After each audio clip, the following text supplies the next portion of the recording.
اعوذ باللہ من الشیطان الرجیم بسم اللہ الرحمن الرحیم۔ جب سادات کا قافلہ کوفہ میں ابن زیاد لعین کے دربار میں پہنچا تو ابن زیاد نے کہا کہ قید خانے سے مختار سخفی کو لاؤ۔ ہتھکڑیوں بیڑیوں میں جکڑے ہوئے مختار کو لایا گیا تو ابن زیاد لعین نے مختار سے کہا،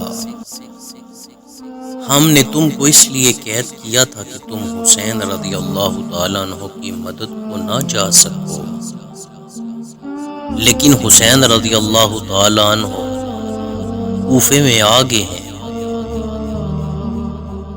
اب تمہارا کیا ارادہ ہے؟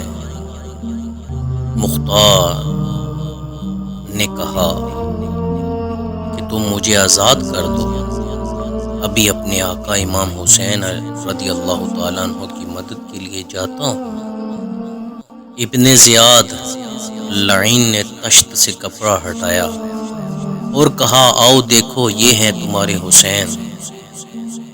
دیکھا مختار نے جب فرق امام دو سرا، سرخ آنکھیں ہوئی غم سے نہ رہے ہوش بجا، دیکھ کر شاہ کا سرتاب نہ لائے مختار، توڑ دی قید گراں غیظ میں آئے مختار، ساتھ کھڑے ہوئے سپاہی کی تلوار نکار کر ابن زیاد کو قتل کرنے کے لیے آگے بڑھے تو امام زین العابدین کی آواز آئی، مختار ابھی نہیں، ابھی لڑائی نہیں کرنی، دیکھو میرے ساتھ میری مائیں پھوپھیاں اور بہنیں آئی ہیں۔